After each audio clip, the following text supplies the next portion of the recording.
cliniquement mort ou physiquement mort, il a toujours constitué pour nous l'obstacle principal à la libération de notre pays, le Gabon. Et la France, malheureusement, à travers une certaine élite, a contribué pendant des décennies à tenir ce peuple en esclavage. Et depuis 2 ans et demi, eh bien, ce peuple s'est levé. Démographiquement, il ne représente pas grand-chose, mais il a un cœur énorme, grand comme ça. Et la preuve, cela fait 2 ans et demi que les Gabonais marchent et sillonnent l'avenue Paul Doumer 1 fois par mois, et à l'époque c'était tous les samedis. Et ça n'est pas prêt de s'arrêter tant que cette crise ne sera pas résolue. Cette crise a amené la communauté internationale, et notamment à travers le Parlement de l'Union européenne, à adopter une résolution qui demandait à la France fermement d'intervenir pour que soit mis fin à la dictature au Gabon. À ce jour, cela n'est pas réglé. Et c'est inacceptable et inadmissible. Il y a quelques jours, Emmanuel Macron, président élu de la France, a adressé une lettre ouverte aux Européens.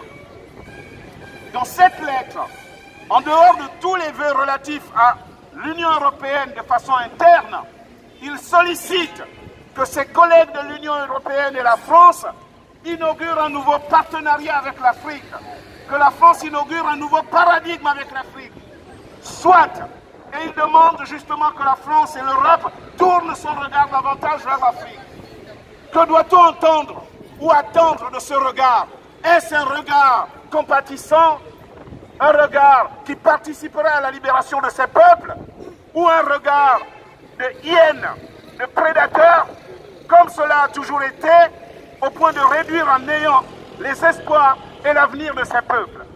Ce que nous souhaitons et ce que nous attendons, parce que nous sommes dans un monde unifié et globalisé, nous demandons à la France et au reste du monde de venir en aide au peuple gabonais pour qu'enfin soit consacrée sa souveraineté dans le sens où chaque peuple a le droit de s'autodéterminer, c'est-à-dire de désigner ses propres responsables politiques.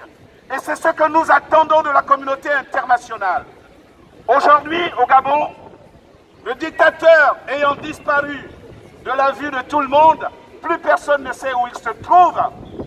On prétend parler de vacances de pouvoir. Ce n'est pas ma façon de voir les choses, et ce n'est certainement pas la façon de voir les choses de nombreux Gabonais, par centaines de milliers. Nous ne pouvons pas parler de vacances de pouvoir parce que nous n'avons jamais reconnu Ali Bongo comme président de la République.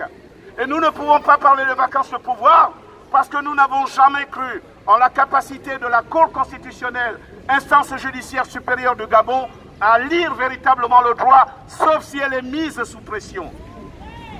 Donc, nous parlons de la fin de la vacance de pouvoir. La fin de la vacance de pouvoir. Et je m'explique. Depuis le 27 août 2016 au soir, les Gabonais avaient choisi librement et de façon majoritaire une personne parmi les candidats qui s'étaient présentés à l'élection présidentielle. Ce monsieur, c'est Jean Ping. Cela aurait pu être quelqu'un d'autre, mais les Gabonais avaient désigné celui-là comme vainqueur de l'élection présidentielle. Et l'ensemble des institutions internationales qui avaient été commissionnées par leurs responsables politiques ont consacré M. Jean Ping à travers les résolutions ou les rapports établis par l'Union africaine ou l'Organisation internationale de la francophonie comme étant le vainqueur de cette élection. C'est donc cette volonté du peuple gabonais qu'il faut réhabiliter.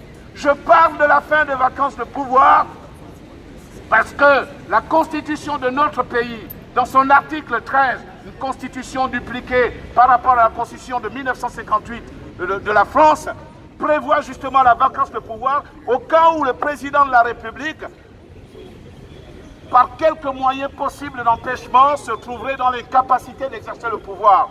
Eh bien, ce n'est pas Ali Bongo qui est concerné par cet article.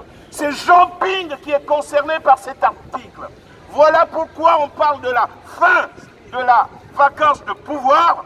Autrement dit, l'obstacle principal qui constituait cet empêchement est tombé, on se doit aujourd'hui de réhabiliter le président de la République qui avait été en incapacité d'exercer ce pouvoir, de pouvoir l'exercer à partir de maintenant.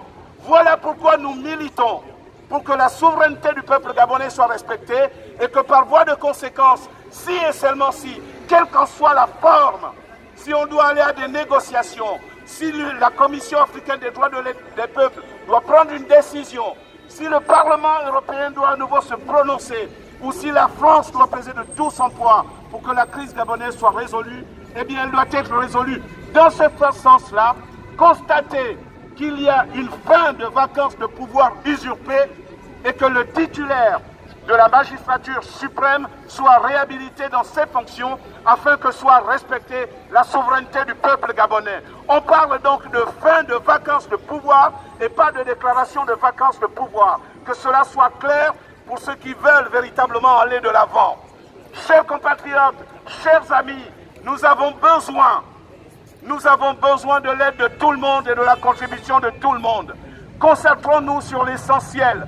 Restons axés sur ce que nous avons décidé le 27 août 2016 au Gabon. C'est ce qui est important. Et il importe peu que ce fût Jean Ping ou quelqu'un d'autre. Ce qui est fondamental, c'est que le Gabon bascule en démocratie politique. À savoir que le peuple a choisi et désigné quelqu'un, que celui-là exerce le pouvoir dans le cadre de la loi, de la Constitution, et que si jamais il ne répond pas aux aspirations du peuple, eh bien que ce peuple soit en capacité de le renverser. Voilà ce que c'est que la vérité légale. C'est une question de cohérence politique, c'est une question de loyauté patriotique. La cohérence politique nous oblige à ne pas nous détacher de nos convictions et de ce qui s'impose à nous, parce que c'est extérieur à nous, c'est la volonté du peuple. La loyauté patriotique, c'est la fidélité que nous accordons au choix du peuple. Le peuple a décidé, le peuple a raison, le peuple est le roi, le peuple a le pouvoir, et le peuple devra garder le pouvoir.